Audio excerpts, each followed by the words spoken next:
जय गुरुदेव, रामराम शेतकरी मित्रो. आज 17 जून आहे. यावर्षी पावसाळा लांबला आहे. तर ज्या भूमीमध्ये मी 2020ला जलताराचं संशोधन केलं, या 25 एकरमध्ये जवळपास 35 शोषखड्डे आहेत. 4 महिन्याच्या पावसाळ्याचं योग्य संवर्धन केलेलं आहे. प्रत्येक एकरामध्ये उताराला 5 बाय 5 6 फुटाचा शोषखड्डा केलेला आहे. त्याला दगडानं भरलेला आहे. जिथं पाणी साचतं, रानची बढतं, तिथं 2-2 3-3 खड्डे केलेले आहेत.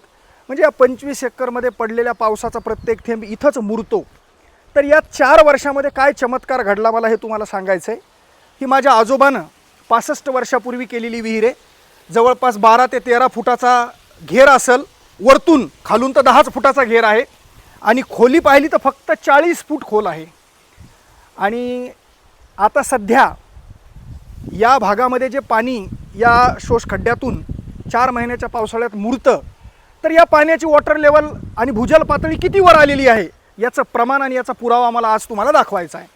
कारण ही विहीर साठवणुकीला छोटी असल्यामुळं 5 HP मोटर पंपमधून पाणी लवकर उपसल्या जातं. आता उन्हाळा आहे, म्हणजे या विहिरीनं मागच्या उन्हाळ्यामध्ये म्हणजे रब्बीमध्ये 13 एकर गहू आणि 5 एकर हरभरा जोपलेला आहे.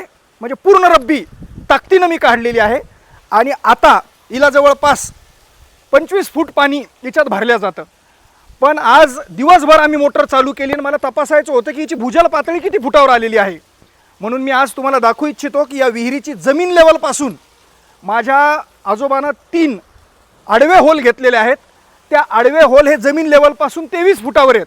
आणि आज त्या 23 फुटावरून 1.5 इंची पाणी या विहिरीमध्ये पडतंय.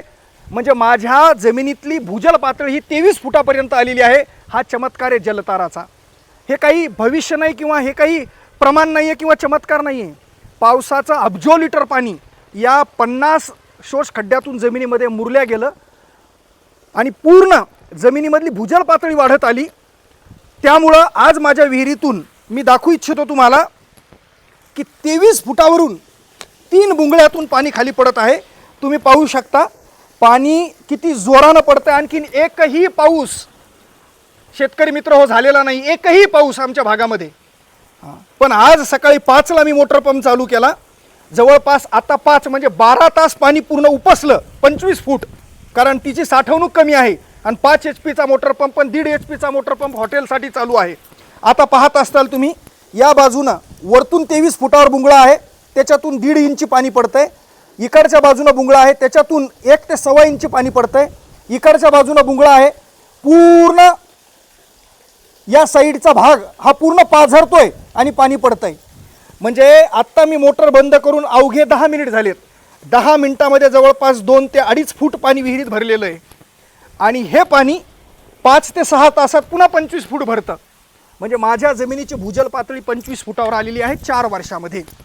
मग काय याचा फक्त एवढाच फायदा झाला का? भूजल पातळीच वाढली का? नाही. तर हे जे 10 एकरचं खालचं आहे याच्यामध्ये प्रचंड पाणी साचतं आणि हे रानची बढतं. इथं एकरी 3 शोषखड्डे आहेत, तुम्हाला दाखवणार आहे मी. आणि त्या 3 खड्ड्यातून 2 दिवसामध्ये पाण्याचा निचरा होतो, वापसा होते, माती वाचते, पिकं वाचतात. त्यानंतर या खड्ड्यातून 4 महिने पाणी जमिनीत मुरल्यामुळे ओलावा पसरतो. आणि आता उन्हाळा आहे, कुठल्याही झाडाला पाणी नाही आहे, पण हिरवेगार झाडं आहेत. याच्या पाठीमागचं कारण आहे की आजही जमिनीच्या आतून जो ओलावा आहे त्या मुळ्यांना पाणी देतोय, जीवजंतूंना जगवतोय, अन्नद्रव्य निर्माण होत आहेत आणि झाडं नैसर्गिक खतानं ताजेतवानी आणि फुलून निघालेले आहेत. आणि माझ्या शेतातलं बांधाच्या आत शोषखड्डा असल्यामुळं पाणी बाहेर जात नाही आहे. असा हा जलताराचा परिणाम आहे आणि हा पुरावा आहे आपल्यासाठी.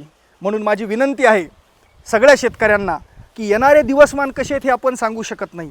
म्हणून माझी कळकळीची विनंती आहे शेतकरी बांधवांना, आणखीनही वेळ गेलेला नाही आहे. जलतारा ही प्रक्रिया अत्यंत साधी, सोपी, सरळ आणि कमी वेळेमध्ये कमी खर्चामध्ये तुमच्या शेताचं पाण्याचं संवर्धन योग्य पद्धतीनं करणारी शेत पुनर्भरण प्रक्रिया आहे. जर तुम्ही पुढच्या 4 महिन्याच्या पाण्याच्या संवर्धनाचं जर योग्य नियोजन केलं मित्र हो, तर निश्चितपणे तुम्हाला मी सांगतो की काळ कसा येऊ द्या, पण थेंब न थेंब जर आपण वाचवला तर हिवाळ्यात आपल्याला प्यायला पाणी राहील, उन्हाळ्यात प्यायला पाणी राहील, थोडंफार शेतीला पण पाणी राहील आणि आपण मोठ्या जलसंकटापासून वाचू एवढीच विनंती सगळ्यांना करतो. आणि जलतारा आपण ताबडतोब करावा.